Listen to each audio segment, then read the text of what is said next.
Hi guys, you're very welcome back to Are We There Yet? I am super excited for you to hear the conversation with my guest this week, because you know what? It is not very often you hear about a career path of an ex-professional footballer, an Irish fella who moved to London, came home, got sober, became a therapist, and then has kind of dedicated the rest of his entire life to focusing on young people's mental health here in Ireland. But that is who Richie Sadlier is. And we have covered everything, I think, in this conversation, from sex to porn, social media in schools, whether we should introduce a ban or not, and what the politicians are doing about it. So, yeah, sit back and enjoy.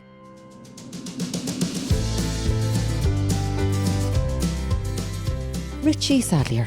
Well, it is an absolute pleasure to have you in the Are We There Yet studio. How are you doing? You well? I'm good. I'm looking forward to just having an hour off and just having a chat. Listen, well, you and me, no bother to us chatting and chin-wagging.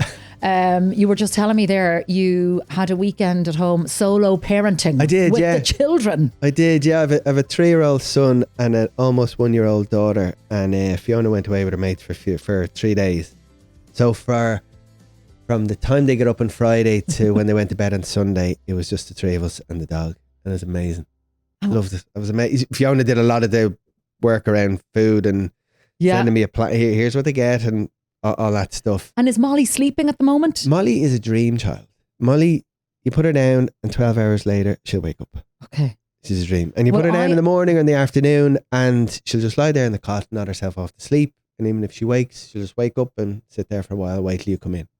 Well, if my sister is listening to this, she is going to want to punch you. I know, right? I don't because my husband and her husband were off playing golf in Malaga for this weekend for 4 days.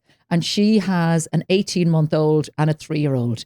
Neither of them sleep. And she, by the time he came in on Monday, she said she felt like throttling him. She's like, she had just had a weekend of absolute hell. The sleep is the key thing. Like, I'm not in parenthood long, but like, once you like the health things are fine and no behavioural stuff. Yeah. Like the main bit of information you want about your kid is, do they sleep? Do they sleep? Yeah. Because if they don't, you won't. And if you're not sleeping, life is hard. Yeah. And I have two sleepers. Always had two sleepers. I have two grubbers and two sleepers, and like, it is a different world. And I think you kind of have to tone down how. Oh no, I shouted from the rafters. No, you don't want to be a dick about it. Parent going, here's your man.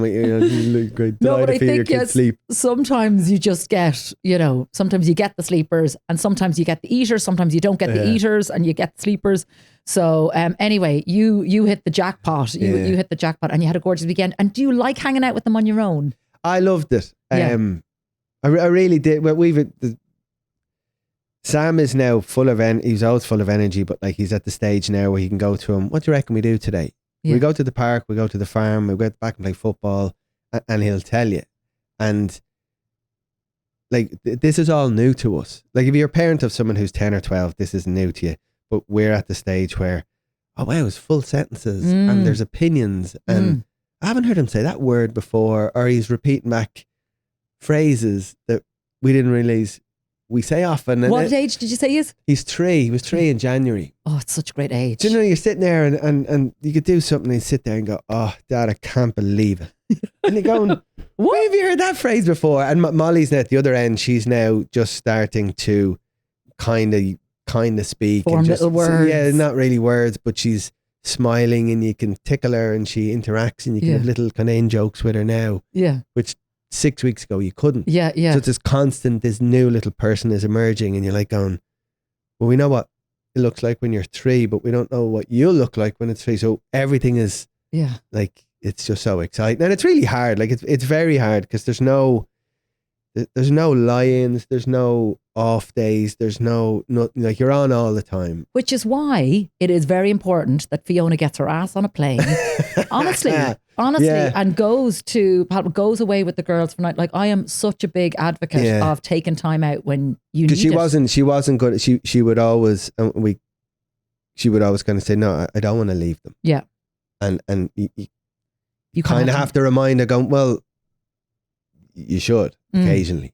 I don't know. You're like, there's all the work stuff that you have to do. Oh my gosh. And then there's the wider family stuff you want to stay involved in, and the parenting stuff, and the husband stuff, and the minding the house stuff, and just all the other stuff, and never mind socialising. different things. We just say it can kind of become like a business transaction, you know, because I'm gone at 5 a.m, he's gone at 8.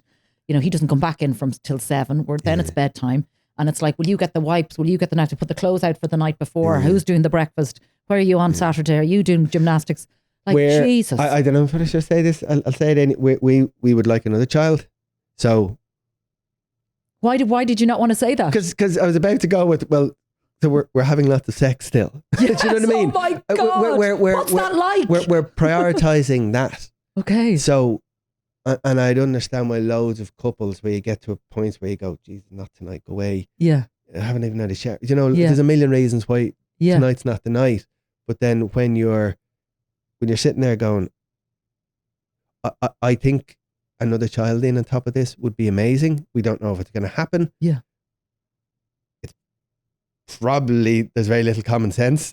Like, I'm 47. So if we do have another kid, it'll be 48 when the child is born.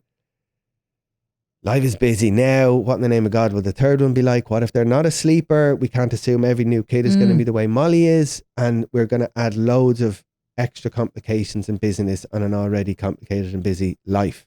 So there's loads of logical reasons where you go, lads, leave each other alone, no more children. But we just, I think it's because it took us so long to become parents, and for so long we thought we possibly wouldn't be able to be. And now they're in this, what us is this unbelievably privileged, Jesus, I didn't think we'd get here scenario of going, everything works and we can have, we can get pregnant naturally, and we can be parents, and we are parents. Let's keep going. And now that you guys are trying for a third, are you just going to continue trying? Yeah, or is there a deadline? No, it's... Why would there be if you're just having great sex? Yeah, anyway? Well, yeah, do you know what I mean? It's like, I had a friend, I was at the park the other day, and we're with a couple, I know them years, we've kids the same age. And I said to the woman, I said, yeah, you know, we're trying. And then she made some, oh God, sex. I mean, what? She said, no, I won't hear a bad word said about that bit. Why is that a bad thing? She said, oh, it's different for men when you're at this age. And I was like, okay, whatever. But like, I like, not being like, we loved the outcome of a pregnancy. Yes. Like, we would just love that. And there is no time frame that we've named or stuck to. But I'm 47. I'll be 48 in January. Fiona's 42. She'll be 43, I think, in July. So there will be a natural kind of conclusion at some point where we go, okay, now we'll stop. Or now it's not going to happen. Or maybe we should stop because of our age. Or whatever. I don't know what the factors are. I don't know what the reasons would be. But none of those are in play today. So I'm going to sit in there going, if it happens this month, great. If it doesn't, let's go again next month. And kind of look no further than that. I love that. And we are going to talk about sex, and we are going to talk about education, and we're going to talk about the work that you do. But I'm just conscious as well that I'd love people to get to know, maybe that don't know, you know, you from a sporting perspective, a little bit about your background, because you were a professional footballer whose career ended very early. You were 24, Richie, and you described it as a bereavement. You were playing for Millwall at the time. So maybe just kind of scoot back a little bit. And, you know, for somebody who's so able to talk today, and that's what you've built your career on. You're a psychotherapist, you work with kids. We're going to talk about this incredible program that you've built, which all seems very much at odds with a professional footballer from Millwall, you know, who left to go to the UK at 17. Again, it wouldn't be the first fella my age to say this, but if you would have told me in my 20s this is what my life would look like now, it just wouldn't have rang true at all. So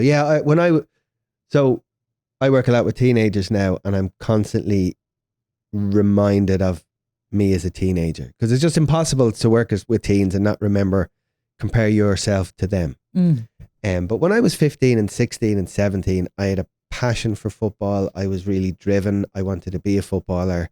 And that was the plan A. And there was no B or C or D. That was the plan. And really fortunately, 6 weeks after the leaving cert, I got a one-way flight to London for a 1-year contract with Millwall. And the world of football, most people look on the outside, from the outside looking in, and assume it's all success stories because you only know the success stories. the players you're most familiar with are the ones who play for Ireland or the ones who play in the Premier League. But when you're trying to get into it, what you're most aware of is how hard it is to get into it and how many people fall short and how there's people from all over the world looking for the same spot as you. Back then, everyone wanted to get to England. There was no League of Ireland really set up at all. So, you know, it's a hyper competitive arena and you have to kind of deal with it as a child.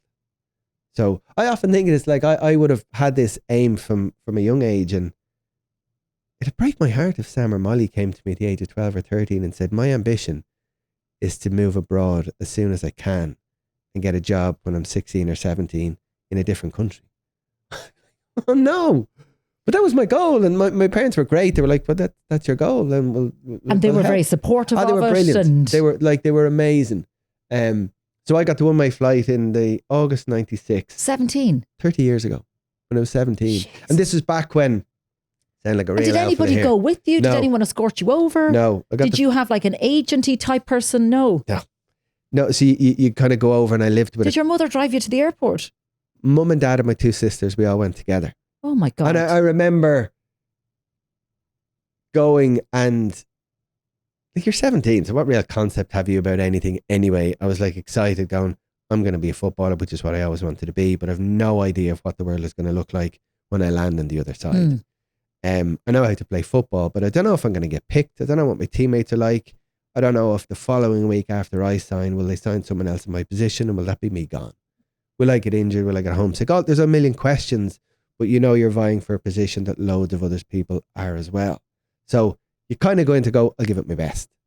And then luckily got offered a new contract, and I got settled there and was really at home there. And by the age of 23, I hurt my hip, and 18 months later, I retired. So I was a 24-year-old that still hadn't developed a plan B or C or D because plan A was going so well. So I found that the most difficult thing I think I've been through in my life, because I was old enough to be aware of the reality of it and the consequences. And I was of an age where I could kind of, I could only see negative outcomes here. I was like, who's going to give me a job? What job can I do? How will I ever be happy again? I'll never be driven. I'll never be fulfilled. I'll never be good company, because I'll be the fella who's always longing for the life he used to have. And I'll always be known for something I used to do. And I kind of, the most interesting thing about me is now in my past. And I was 24 thinking all that. So I started drinking loads and doing drugs and just being tormented mentally by this reality. And then over a series of years, I jumped around with different jobs. I moved back to Dublin. I went on account of going to therapy. I was like, I think I'd like to be a therapist. Let's try that. So when you moved back to Dublin, did you move back in your head as the failed footballer? I lived my life as if I was a failed person, because the life that I had in Millwall was very influenced by the culture of Millwall, which is you've got to be tough, really resilient, reliable, dependable.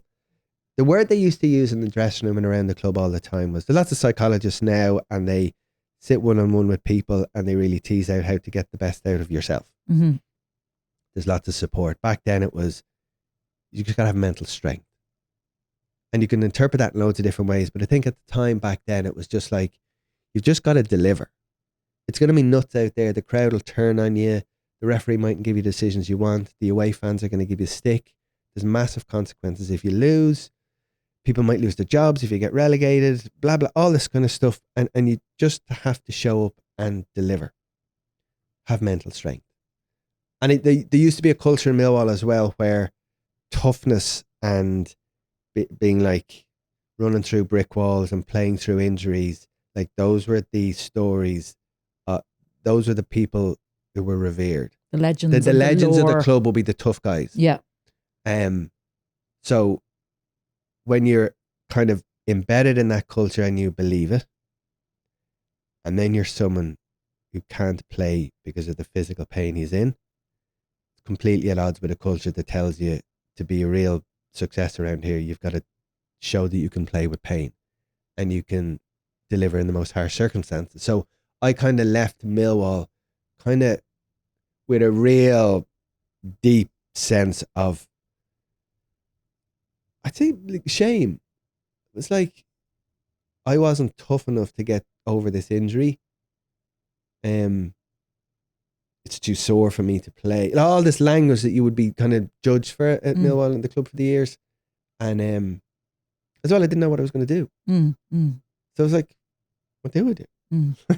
So anything I got offered, I was like, okay, I'll try commentary. I'll try punditry. I was a football agent for a while. And were you drinking heavily at this time just to try and... I was just drinking heavily. Help like, you. do you know what I mean? And I would have always been like someone who, when I drank, I would black out. Like, I'd not remember large sections of the night. Okay. That was from my teenage years. Okay. But because it always happened, I just thought, well, this is just what me and drink. This is what happens. And I got to the point where it was just normal for me to have lengthy blackouts. So I'd wake up the next day and like we would be in nightclubs and I wouldn't remember having been in the nightclub. Okay. Never mind who I met or what I did or who said what. And it was just the thing. So, and because it always happened, I just normalized it. And then I got to the age of 31, 32 and I was like, I knew I was in trouble. I kind of got to the point where I realized like I'm in trouble here. There was loads of things about my life weren't going well. My head was an awful place to be. I just knew I was in bang trouble. So I had people around me who'd gotten help. So I asked them for help and I got help. And it was great. Like it's honestly, in the world I was in, the whole idea of like asking for help or putting your hand up and going, give us a dig out. That wasn't the behavior that was promoted when I was a footballer. You kind of had to, it was survival of the fittest and the toughest. And you just didn't share your issues, your problems, your vulnerabilities, your insecurities. You dealt with them somewhere else if you had them. And what is the ethos in Millwall today? Is it very masculine still? Is it very... But there's a culture, the culture of the dressing room would completely have changed because we're 30 years on now. Yeah. So there's lots more awareness in the general world of football that footballers are people and that they'll have difficulty when they step away from football. And it's challenging being retired and it's emotional stress when you're playing and they've to deal with social media and the world giving opinions about them on an ongoing basis. And lots of the opinions we share about footballers aren't positive or complimentary. And we just sometimes forget that they're human and they're just people we can say whatever we want about. So that impacts people. So there's much more awareness now that lads and girls in that industry need support. But the culture of the club, the supporters are still the same in that they will demand maximum effort. They're not there to watch you be skillful or show to be overly entertaining. But the one non-negotiable at Millwall is you have to have 100% commitment in what you're doing. They won't tolerate anything else. The most famous song and chant from the supporters that most people associate with Millwall is, no one likes us, we don't care. Like, and that's absolutely true. They're one group of people that have no interest whatsoever in what's written about them, what other people think about them, or how they should or shouldn't behave. They're just themselves. And it's kind of refreshing. It's a brilliant. Like most people, and for lots of obvious. There's lots of headline grabbing stuff that has happened over the years involving the club and some supporters. But when you're in it and you know it and you're part of it, you can really understand it and really appreciate it. Like it's this amazing place. Like, and they're on the cusp now. By the time this goes out, people might know the answer, but they might get promoted to the Premier League this Saturday. And I'm going to be there. And it's this once in a lifetime thing that may happen. And if they don't, they might go up in the playoffs in the next couple of weeks and be a Premier League team by the end of the month. But it's 30 years kind of since I joined. Yeah. And I've come through the bit of going, I don't want to go back. It's just too many memories and I'm be confronted by, all my what ifs. They're all gone. I just go back now and really amazing, love Richie. it. I love it. To go back and you're still part of it, having left with such, negativity in your own head. In my own head. To go back like everyone was sound. When I left, like they were really... like supportive and sympathetic and can we do anything for you, all that kind of stuff. But in my head it was like, get away from me, don't talk to me, was crying on my own in my room every day, going through the motions with interviews, saying how well I'm dealing with this and how grateful I am for the years I had, and I'm open and looking forward to it. Oh, what? Bullshit. Well, bullshit. Occasionally you'd get an interview out of me where I'd open up about being miserable and a little bit confused and all of this, but I always thought you lead with the stuff of going, actually, in the bigger world here, this isn't a big deal. If not playing football is the worst that'll happen to me, I've had a good life. Do you know those phrases? Yeah. Which I didn't believe at the time. But when you then were going into therapy and you were able, in a very safe environment, to be able to be completely yourself and go, I am struggling here. Yeah. I am dealing with, I'm not dealing with alcohol in the way that I should. Yeah. I'm not dealing with my injuries. I don't know where I'm going. I don't know where my head's at. And you were able to do that and kind of step through it over a course of years. Like I was in a school yesterday and it was a transition year group of boys. And one of the questions was, why do you think it's difficult for young men to talk openly about their emotions? So none of this is unique to football or unique to Millwall. And there's more understanding of this because we're just better at kind of talking about certain things now. There is just extra invisible but prominent barriers that lads have to navigate when it comes to the whole area of telling someone how they're doing. Like I do loads of kind of discussion groups with teenagers, and I love kind of asking the girls, what do you think it's like for lads in whatever area? And I ask the lads, what did you think of what the girls said about you? And when you get them talking about things like friendships or health or mental health, they'll all kind of reference the same thing. It's just different for us girls compared to you lads. We see that you can't really tell people how you feel. Some of your closest friends, you can't be honest with them about what you think. But us girls, we can just let it out with each other, and that's part of what we do, and we can get on with it. And cry in front of each other, let it all out. The lads are sitting there going, I'd never do that with my mate. So it's just a thing that males have to navigate, is just this. How can I give the honest answer if someone says, how are you? Like, how can I? And what are the consequences going to be? But in therapy, I was able to just give the honest answer. Because no one knows you're there, let alone what you're going to say. And the person you're talking to can't tell anyone anyway. So you go, okay, let's try and be honest here and see how that gets you. So I just got honest in therapy, and it really helped. And I think, like, you have been such a brilliant advocate for men's mental health. And we've got some brilliant people who are flying that flag, like Brezzy, like Brent Pope. There's been so many men who have spoken about this outside of the therapy setting, going, it is really important that men speak out and that are and show vulnerabilities, and actually being strong is about talking about how you're doing and how you're feeling. And even when you said that there about the kid in transition year yesterday, saying, like, even for that to come from a young fella in school, I find that surprising that he was able to say that, you know, to put that question to you in front of his classmates. Yeah, they're great. So, but it's brilliant. Yeah, so like I go into a school, and I what I don't want to do is be the only one talking. Yeah. I want to have a conversation. Surely you go into schools a lot and you're trying to do your workshop as Richie Sadlier, professional footballer, therapist, who's just created this program for schools now. But like, you have to more often than not get the arm folding, silent treatment, eye rolling, carry on, do you? Or am I being really mean I've landed on this with my generalising? I've landed on this format where if I'm with a group for an hour, I'll talk for 15 minutes. In general terms about my life, my experiences, my work, what I've seen and heard from young people. Okay. And then two people who volunteered before I've gotten there will sit next to me and read through a script of questions that the group have prepared the week earlier. So they'll be the voice of the group. And are they the kids in the class? They're two students. In the class, If it's a mixed class, I'll always aim to get one boy and one girl. Okay.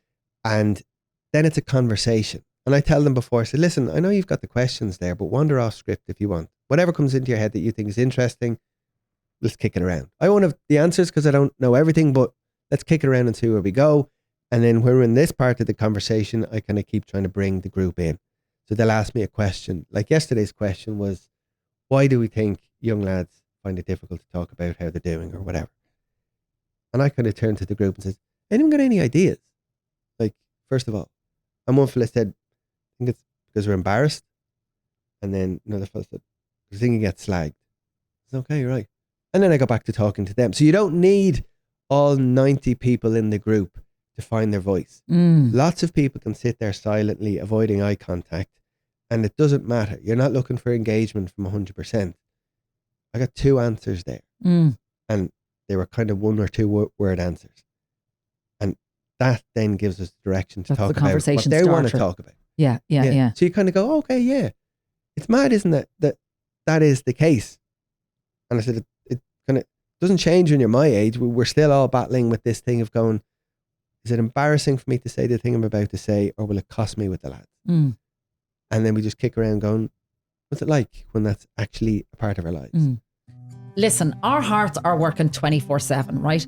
So if you do ever feel that worry, maybe some unexpected chest pains, palpitations, breathlessness, you need to know that there is also expert help available 24/7 too. That's why I want to talk about Matter Private Network in Dublin. They are the only private hospital in Ireland offering urgent cardiac care all day, every day. And I'm talking weekends, bank holidays, even in the middle of the night. Now that is genuine peace of mind. This is such a unique service for anybody who is worried about their heart. And if you're not sure, just pick up the phone and call them first. You can ring 1800 24/7 999. You'll be put directly through to a cardiac specialist nurse who will talk you through your symptoms. If they need you to come in, you'll get a thorough assessment immediately. If you need treatment or a procedure the same day, they'll arrange it straight away. It's about getting swift, expert care from one of Ireland's leading hospitals. If you're worried about your heart, the number to save is 1800 24/7 999. For more information, you can log on to matterprivate.ie. Save the number and be prepared. Do you still love the school workshops that you do? Because you've got your own therapy clinic now. I've stopped. Do you know what? I've stepped back from doing client work now. Okay. I got to a stage. So my life is very busy, and I love the variety in it. I'll be in a school, or I'll be seeing a client, or I'll be presenting a podcast, I'll be on telly talking about football, and then I became a dad, and then I realized the whole thing just kind of crumbled. All the things that I was doing were doable when I could go home and know that I could sleep, or I could have a lie-in, or I could have a Saturday or a Sunday where I could just recover. And then there was no recovery time from anything. Any parent listening to this going, yeah, deal with it, mate. That's parenthood. But so I had to realize something has to give. And then kind of health-wise and stuff, there was a few things I had to manage. So I was like, I have to stop doing certain things. So I stopped doing the podcast. And it was a really, really, really difficult decision, but I kind of had to make a decision to close the practice. So I gave all the people I work with lots of notice, and I said, just unfortunately, this is something I have to do for a little while. So I've been out of that world for a kind of year or two now. Okay. Because I didn't want to be a dad that was never there. And I started to, in the build up to becoming a dad, I had this question in my head going, I wonder, will this impact the enthusiasm or the energy I put into working with other kids now that I've my own? How's that going to go? And I was asking that from the viewpoint that I think maybe it'll dip a little bit. Maybe my energy will just be on my kids. And I found it was the opposite, weirdly. I started to work with other kids and their parents, and I could really visualize them as babies because I had a baby at home. And I became even more empathic and understanding of what the parents were going through, because now I was only a parent a wet week, but I was like, okay, I'm only at this a few weeks, and I'm starting to realize the overwhelming impact of the well-being of my child has on me.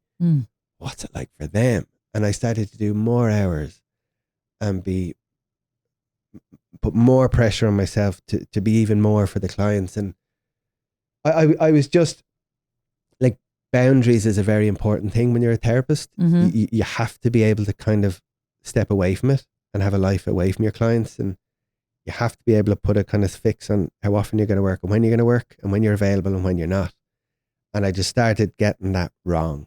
I was becoming more available than I should have been, and I was getting a bit loose with my kind of boundaries, and I was like, okay, this is not going well for me at all. I'm buckling under the weight of it all. Mm-hmm. So something has to change before something happens. So yeah, made that decision a while ago. Now I've replaced all that work in a whole other area. I kind of set up a business and developed Let's Talk SPHE, and my hours are mental again because I want to be as available and at home as much. And there's things I have to do at work that I can't pass on to other people. And I've worked on the world of football, and you kind of have to be across what football games are being played and who's doing what and who's saying what. So life is really, really full. Yeah. But I've stepped away from client work at the moment. Okay. Well, let's talk about SPHE because we've just touched on the workshops that you do in school. And I suppose the seed for this must have happened when you're doing, I don't know, 100 school visits over 100 days or whatever it is. And it's like, how do you clone Richie? How do you clone the work that you do in some way? It was a kind of a thing that happened over several years. I went into a school initially and I started to do mental health, well-being related classes. Mm-hmm. And then I started to do sexual health and sex ed related classes. And I started to learn that the bigger picture stuff in the world of schools in this country is way behind where it should be. SPHE, social, personal and health education. Mm-hmm. That's the subject where sex ed is and where well-being and health is covered. But the curriculum was years old. So the curriculum needed to be reviewed and updated and replaced with something which was fit for purpose. So all of this was going on from 2019 for several years. Sorry, can I just interrupt there? Like, I left school in 1997, right? Sex education. What did you get? What did you learn? We had a teacher called Miss, right? We'd probably take her name out actually, but she was our home economics teacher. And I just remember there was one class, she said, we're going to talk about sex today. Write a question that you want answered and put it in this box. Yeah. And I remember everyone just go, you know, the usual, all of that, carry on. And the poor woman, like the questions that people put in for her to try and answer. Yeah. I mean, it was, what is dogging? Yeah. Have you ever watched your husband watch porn with you? Like, it was, what is a rainbow? It's like, I mean, just the poor woman was trying and floundering to answer the questions. And the more she floundered, the more everybody laughed. Yeah. And that was it. She cut the class short, the bell rang. And that was sex education for us. Did you learn much? I learned what dogging was. Okay. So like I have those memories as well. Like of it. I had no idea what dogging was. It just was never covered. Yeah. And in 2015, I was back in my old school doing mental health and mental fitness lessons with the lads, and the topic of sex kept coming up and porn and the world of online world. And I asked them, so what sex ed is getting in schools? You mind me asking who's covering what witches? And they were like, the answer they gave me was the answer I would have given in 1996 when I was there. Yeah. I was like, okay, this isn't great. And I think that's the story in lots of other schools for lots of, I'll say, understandable reasons, whether it's teacher discomfort, the curriculum wasn't updated, and the whole area kind of, it just wasn't prioritized. It wasn't like the whole area of adolescent sexuality is a tricky space for a lot of people to talk about, even to acknowledge. We're not really sure where to go with that chat because like they're under 18, they're children. How do you keep it age appropriate? How do we know what they know? And is there such a thing as telling them too much too soon? If you don't have the conversation, who is telling them what? And I think that's the key thing that's different from when me and you were teenagers. Adults could have ignored this topic for us, and we would have had to find our own way, learn on the job ourselves. But now everyone has one of them. Everyone has a phone.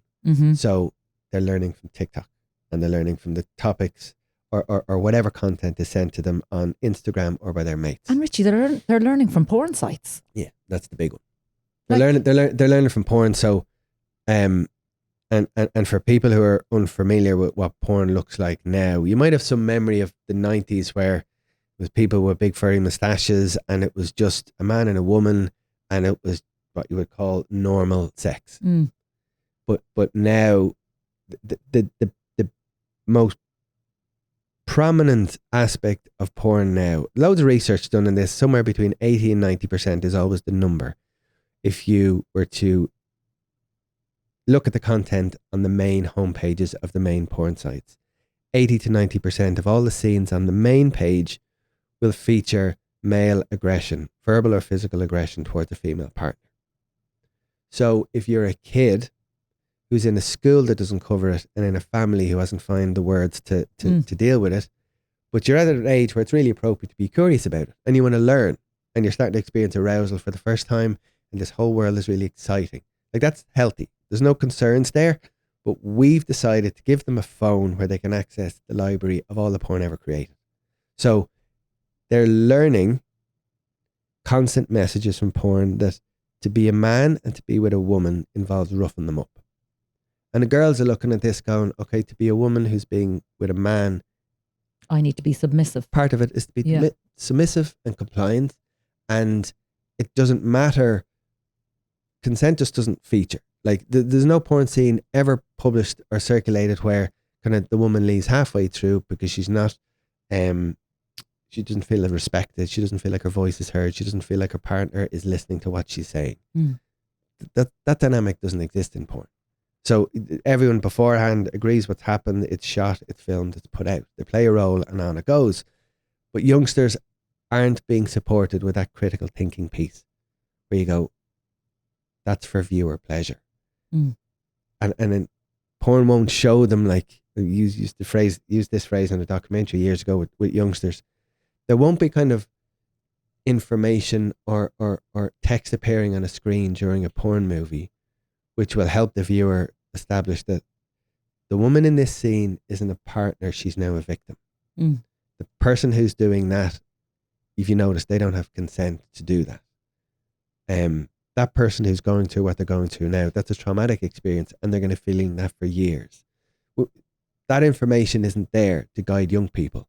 But because we haven't worked out a way of talking with young people about this, we're letting the porn industry guide and influence and teach them. So when you go in to do workshops in schools, right, and we know 11, 12, 13, 14-year-olds are accessing hardcore porn, by you coming in and trying to explain that, has the horse not already bolted? Are they not just looking at you going, your man's as old as the hills?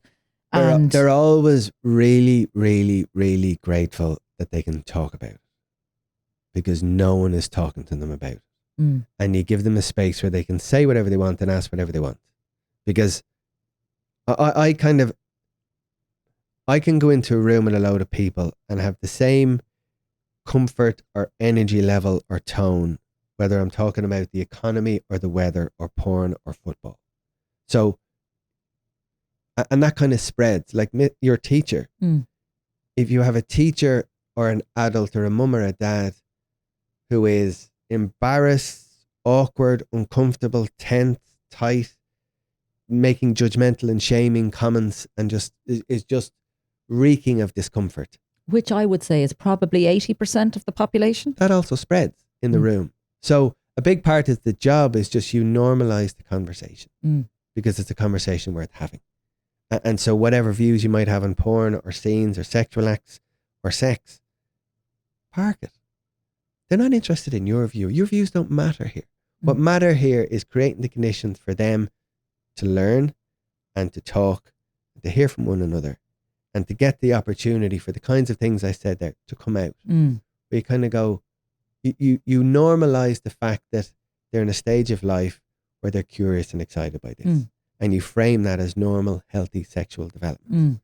So, and this is what I loved when I jumped onto your website last night and had a look at the program that you have designed for teachers specifically to help teachers in schools navigate the conversations around sex, around wellness, around mental health. There's visual videos because kids are visual these days. They want, there's kids giving their own opinions. There's kids involved, there's open conversations that you can, in the top of a classroom while everybody gets settled, press play and people can kind of slowly get into it. So the SPHE curriculum has been released, and for the first time ever, it's going to be mandatory for senior cycle, 5th and 6th year. From 2027. Next year, schools can't opt out anymore. Okay. So they've got to find an hour a week in the timetable for 5th and 6th years. So to a lot of schools, that's a problem because first of all, they're going to work out, well, where do we find time in an already packed timetable? Leave insert curriculum, and also, where are we going to find the resources to teach this stuff? Yeah. So to kind of support them with that problem, the solution myself and a few others came up with was to create a platform which would take a teacher through the whole curriculum, but oversubscribe them with content so that they can opt out of certain lessons, or they don't have to do certain activities if they don't feel it's appropriate for them or their students. Getcha. So there's teacher choice, teacher autonomy in the whole thing. But the main aspect of it was, in all my work, whether it's in schools or talking to parents or talking to teachers or in my practice, the one thing you keep encountering is how do we talk about this dilemma? How do we get past the bit where we're not sure what to say, and especially when there's children and teenagers in the conversation. So we figured a really useful way to kick off a conversation among young people in a classroom is to get them to watch a conversation of young people talking about the topic of the day, and then give the teacher prompt questions to go, okay, on the back of what you saw, what did you think of what you saw? If you were in that conversation, what would you have contributed? What did you think about what the girl in the blue jumper said? Would you agree or not with that?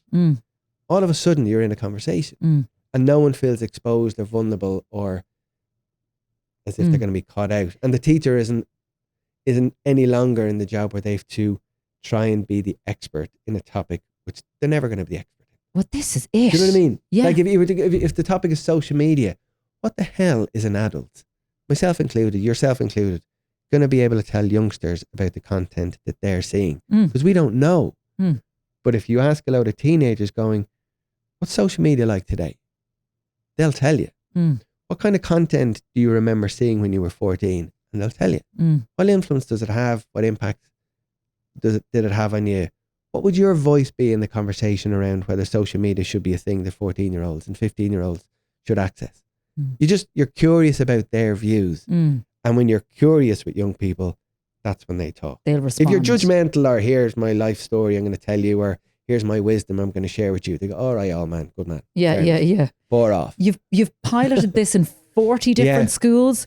So what has been the biggest revelations for you? What have you learned? The biggest thing, which is what we were hoping for, was the impact of the videos. The impact of, in the classroom, of seeing other people their age talking comfortably and clearly and articulately and confidently about this stuff. And it's not all sex stuff. Like sometimes it's about exam stress, and sometimes it's about your thoughts and your plans or your worries about what you'll do after the leaving cert, or how do you manage yourself and what's your relationship like with your body, as well as social media and porn and a lot of the other kind of sometimes trickier topics to talk about. But they're all on the curriculum. So there's nothing we're putting on the platform that the Department of Education hasn't told schools that they have to cover. So all the teachers are covered. But the biggest response from the pilot was the videos are really, really doing all the heavy lifting for us. Great. So like one of the things we did was I visited a sexual health clinic, and I had a conversation with one of the clinical nurses about condoms. And we filmed how you might use a condom. And then there's another video about STIs and what's actually involved in a sexual health screening. Like, can you come on your own? Do you have to come with a parent? What happens? What questions you get asked? And that's a video a teacher can play. Like, so a teacher can opt not to play that if they think that's not appropriate, but it's all on the curriculum. And it's just a whole different way of introducing topics to young people at a stage of their life where they're so keen to learn. They're dying for this stuff. They're not kind of all sitting there going, will you adults just get your shit together and help us with this stuff? Because they're learning like from social media. Like one of the lads said he was in his early teens and TikTok reels or whatever saying, you know, if a girl says no to you, if your partner pushes back on any sexual advances, that's when you know you should dump them. They're not for you. Right? Jesus. Or the girl's getting told, you know, if your boyfriend is possessive and controlling, that's how you know he cares.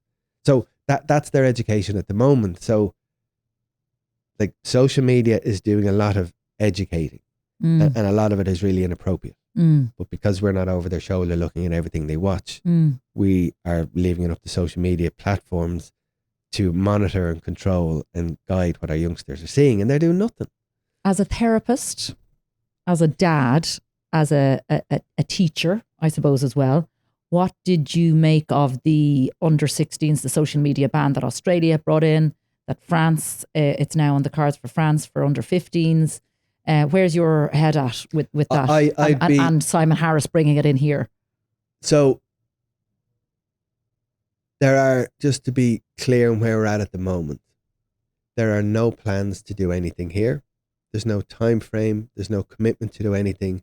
Nobody in government is taking this on saying this is what we're going to do. I think Simon Harris has said that in his view, under 16s shouldn't be on social media. That is very different from any government doing anything. So I think in this area, we need to really distinguish between words and opinions and commitment to act. So I'd be really interested when a politician comes back to us with, here's my commitment to act, here's the time frame, here's the evidence behind what we're going to do, and this is when we're going to do it. I'll listen to a politician when they say that. Opinions and ideas, tell your friends about that. I don't believe we should be working towards a ban at all. You're effectively punishing children for social media's inability to keep them safe online.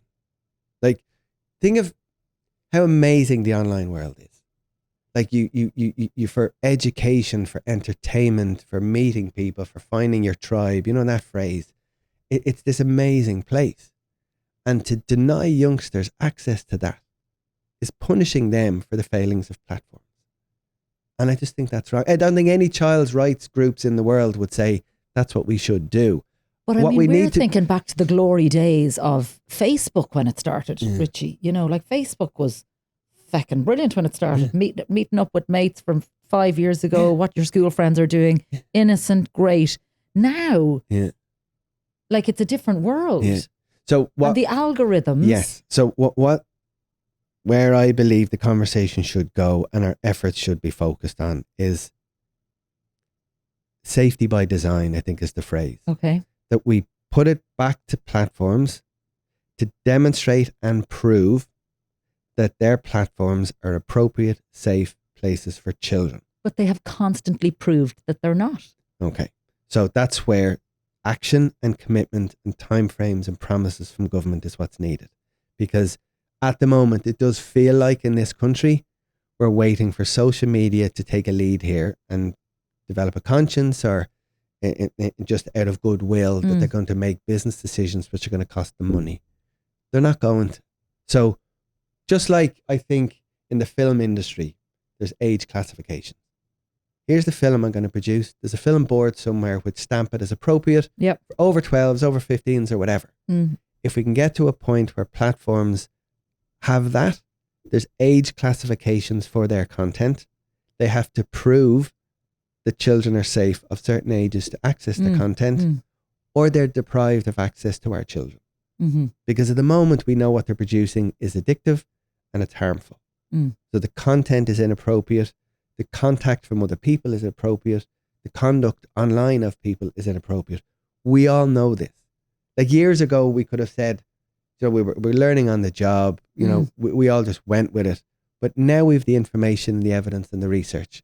We know they're a harmful, negative, dangerous component of young people's lives. So if we can get to a place where we make social media platforms responsible, not punish children for being on social media. But do children under the age of 16, and I've recently read the book, The Anxious Generation, like the fact that even with age appropriate content for a 12-year-old,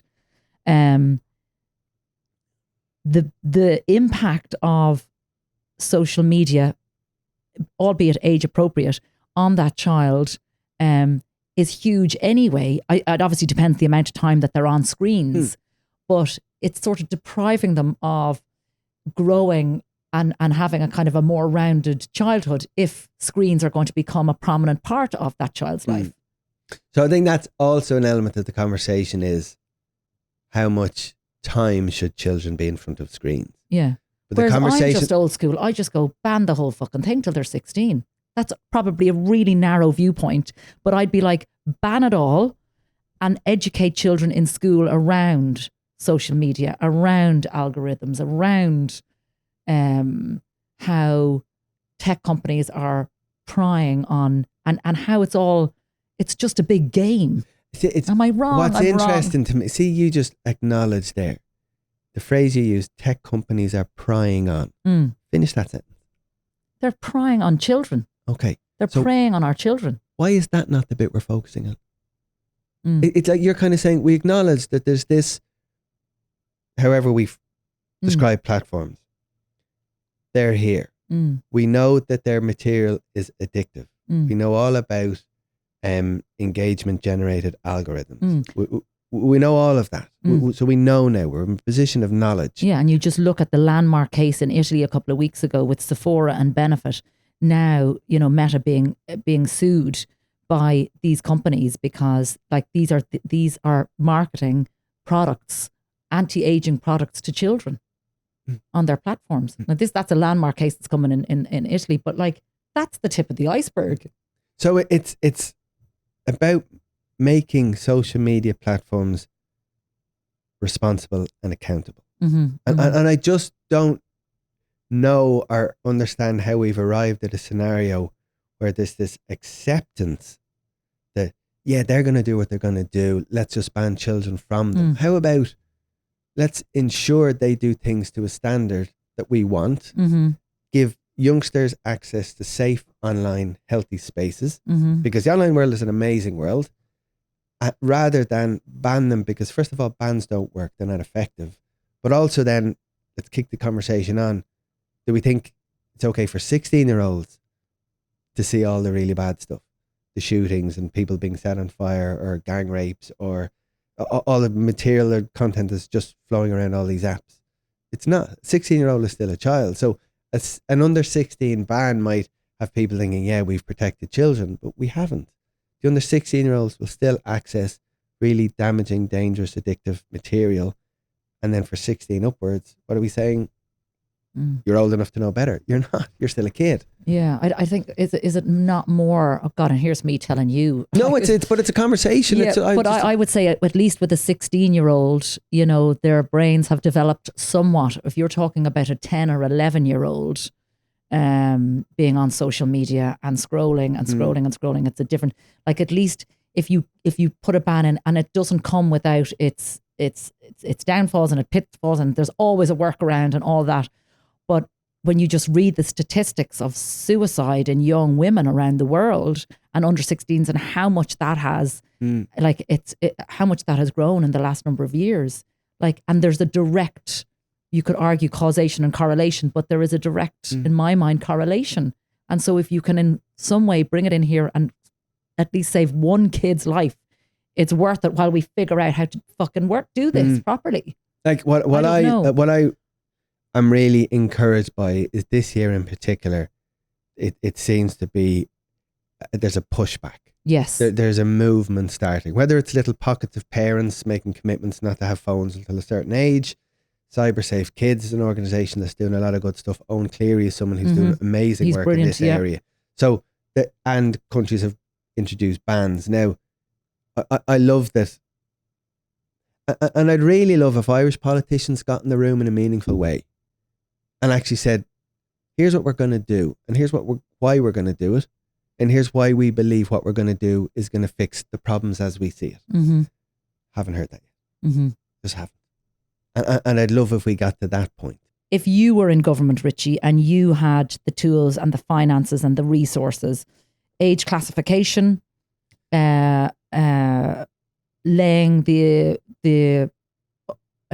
onus to the social media companies, what else would you implement straight away in terms of keeping kids safe, or what would you change? I think it's a couple of things. One is safety by design, so that they are structured and designed in a way that are safe for children. And then you have age classification, so the platforms have to come to a particular body, present their work, and that body decides, okay, for under 12s, you're a no-go zone. For under 15s, like films, like we do.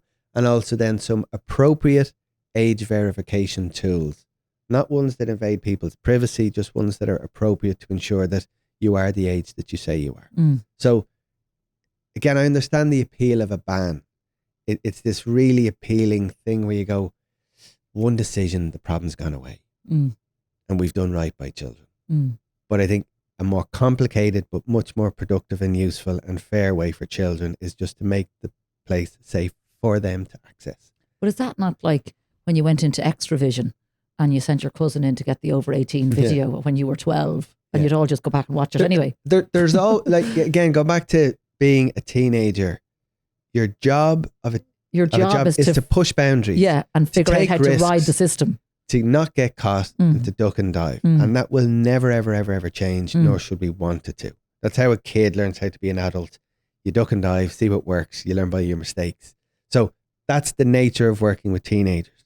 But as adults, surely we can't be accepting that we know how harmful it is.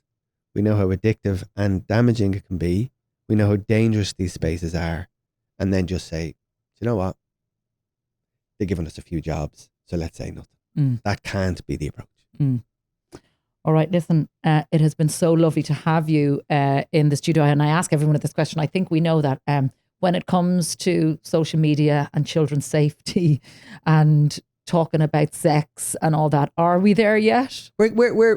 It's an ongoing conversation. Like, again, it's not like back in the day where you'd have the talk and it's a one-off event and you think, box ticked, I've done my job. This is a conversation for all ages that never really ends. And I think we are getting better.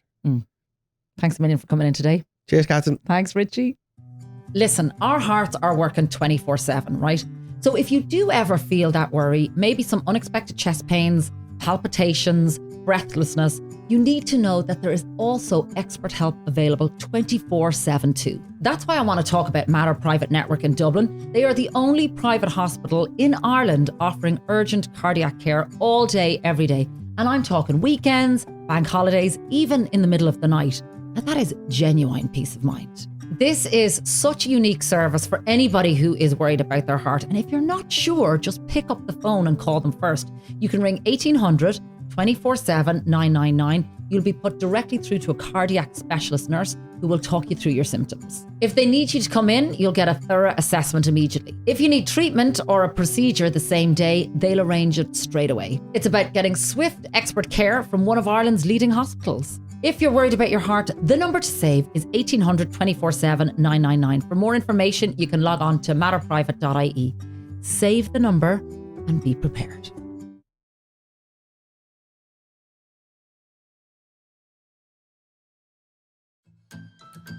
You've been listening to Are We There Yet? Hosted by me, Kathryn Thomas. Visual design and video edit by Stephen King O'Farrell and Connor Daly. Music courtesy of Audio Network. Series producer Paul McGregor and executive producer Sasha Hamrogue.